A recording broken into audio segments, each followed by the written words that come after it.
on the island? Well, let's pillage and plunder all the goats, weapons, and gold we can in Drakkar.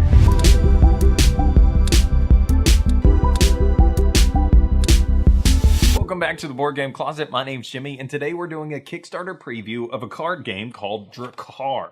Now, this is put out by Space Balloon, the same people that did Brides and Bribes. And that was a big Euro-style game that we got to preview last year and is now available if you'd like to pick that up. And so they asked us if we wanted to take a look at their newest card game, and it's called Drakkar. Now, if you haven't subscribed to our YouTube channel yet, then click the button and subscribe. And every single Thursday, we'll give you a brand new video review about a board game we think you might want to check out. Today's Drakkar is a unique one. This is a game of two-sided cards. I can't say that I've ever played a game exactly like this. But you are going to be dealt these two-sided cards. It's a fast-paced game where you have to make decisions quickly, and then you get to go on missions. So let's talk about everything that happens in Drakkar. Depending on the number of people in Drakkar, you separate out the number of cards based off of the number of players, and then you deal out face up so everyone can see. Actually, they're two-sided, so there's not really any way for it to be face down. But you deal out the cards until there are 10 cards in each pile, and people get to see what's being dealt out as you go. Then, depending on who has the Viking meeple, which this is pretty cool, by the way, they will say, on your mark, get set, by Odin. And then you point to the deck of cards that you want. If you were the first person there, then you get that deck of cards. But if you are not the first person and someone beats you, then you have to quickly scramble to find another one. Once everybody gets their deck of cards, the game begins.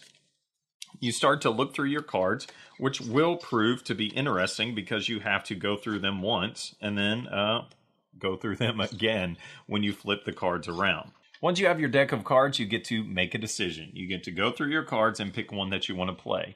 Whoever puts the card down first starts to count down from 5, 4, 3. The pressure is on and everyone else has to lay a card down. And once they do, now it's time to resolve them. And they're resolved in the following order: red cards, yellow cards, and then blue cards. So red cards are the ones that you get to play immediately. This is some kind of an attack that you get to do. And if someone else happened to play a red card the same time that you did, then you just compare the numbers and the lowest number goes first.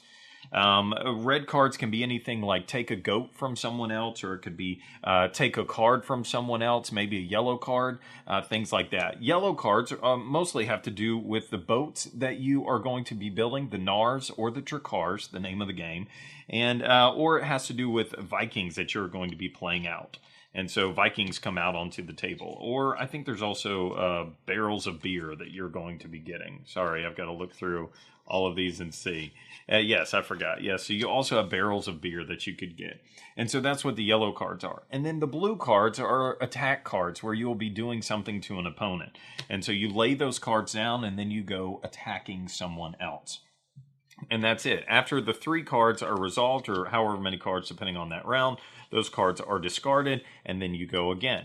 You're going to take turns playing out until all 10 of your cards have been played, and then at the end of that, you're going to go on a mission. And hopefully along the way, you were able to get the front of your boat, the back of your boat. You were able to get some Vikings, and hopefully some beer barrels. If you were able to do that, then you're probably ready to go on your mission. But you know that because at the end of the round, they handed this to you, and you knew that you needed to have at least 2 Vikings and 1 barrel. If you had that and a completed ship, meaning the front and the back, then you can go on this mission. If you did that, then you get the payout here, which would be 1 weapon and 2 goats. Now, let's say that I didn't get the front of my boat, or the back of my boat. Then I can't go on this mission.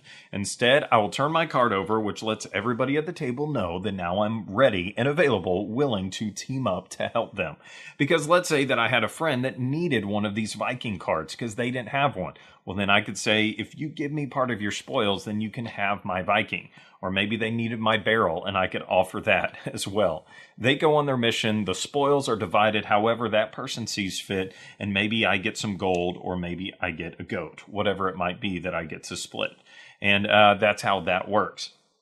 round begins again. You pass out new mission cards to everybody, and then play commences again. You divide the cards up, you do the fast pace, draw your finger, and then you start playing the cards down. And then the game after 3 rounds is over, and now it's on to set collection. You get 1 point for each item that you've collected. So if this is all I had, then I would get a measly 3 points in the game. But you also get a point for every set that you've collected. And so as the game goes on, you might want to be very strategic in the types of things that you get, or maybe who you partner up with and what you ask in return for partnering up with them to try to complete your sets. The game has a lot of fast-paced decisions to be made, right?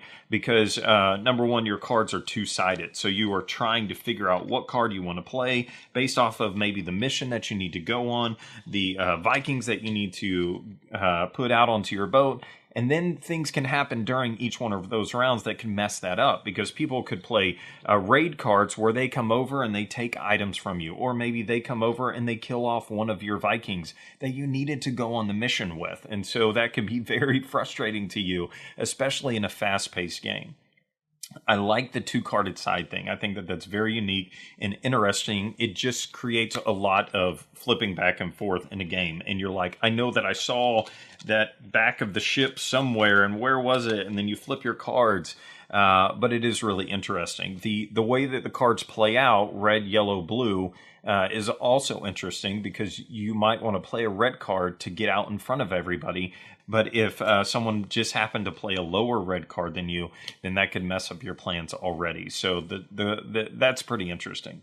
The blue cards also require that you have a completed ship. So a lot of times these might not come out until after a few rounds of play. And so you got your plans kind of set, and then blue cards start to come out, and it could totally mess up what you thought you had ready to go. But set collection at the end, that makes it pretty interesting and gives a point to the game. Overall, it's light. It's probably a little too light for me, but in the fast-paced frantic is not necessarily a mechanism that I really enjoy in games. But for this one, if that's what you're looking for, then this offers it to you on a couple different levels. The back and forth, the artwork to this game is awesome. It looks like it's Kickstarter ready to go. They could click print on this today and it would be awesome. I would be happy if I got that. The Viking meeple looks pretty cool. So there you go. That's my preview of Drakkar, the card game. We've got a lot more video reviews on our website, boardgamecloset.com. And don't forget that we've got an audio podcast. You can check that out. It comes out twice a month, and we talk to designers. We interview people. It's a lot of fun, and we talk about things that maybe we can't talk about here on the video show. So anyways, thanks for watching. And if you're interested, go back Drakkar.